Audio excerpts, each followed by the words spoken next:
I'm Sarah Parker, and I'd like to introduce my dear friend RosieHanna, this month's gardening guru. Her beautiful garden in Seabreeze. Thank you, Sarah. I'm happy to have you here. Well, we're so happy to see your garden. I mean, this is such a lesson for everyone in how to manage a property. And you've planted it on your own. Most of these trees have been planted with my own hands. Fantastic. Well, it is beautiful. So tell us, what's your strategy? Okay, I planted this garden mostly with my own hands, and I've been here for 40 years. Wow. When I moved here, most of this was really bush, and I did it just a little bit at a time. I started off first of all with this section here, and then bit by bit over the years, I've planted it all. You see, this is a native tillandsia. I don't really know the name. This is one that we've gotten out of the bush, somewhere out South Beach, or well, I'll see if I can before the area was bulldozed. These over here, these are like almost like pineapple. Those large ones over there. Oh, right. See these large ones over there. We call them a walking fence because they'll get you. So many thorns and prickles. They're like fish hooks. They go both ways. And the inflorescence is really beautiful when it comes. And this one coming out now doesn't have much color on it yet. Oh, look. A few more coming out. Oh, right. There's one in another few weeks, they'll be out. Rosemary growing down at the bottom. Rosemary, that grows just about wild here.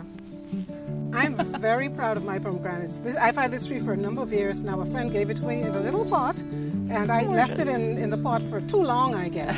And then I planted it into the ground, and here we are. This is the first time that it has fruit, and I'm anxious to taste them. They grow much like the ones up there. Look like those ones up at the top look like they're almost ready. Yeah, they're supposed to be so good for you. Yeah, they're good for you.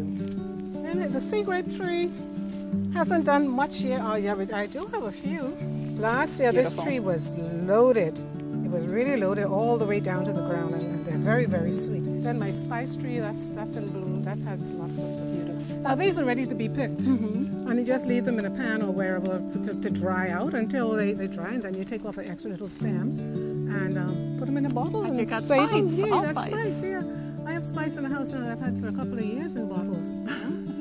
Sometimes I just come out and pick a leaf or two. Yeah, it smells like Christmas. And put it in the pot, So on the macadamia nut tree, actually getting the nut open, it's very difficult. It must be why they're so expensive when you buy those whole nuts. Yeah. Almost very, always very break difficult. them when you try to get them out. This one is quite unusual, and not many people have this. No, it's very unusual. I got it from one of our members, Beryl. She's sweet, but unfortunately I don't remember the name.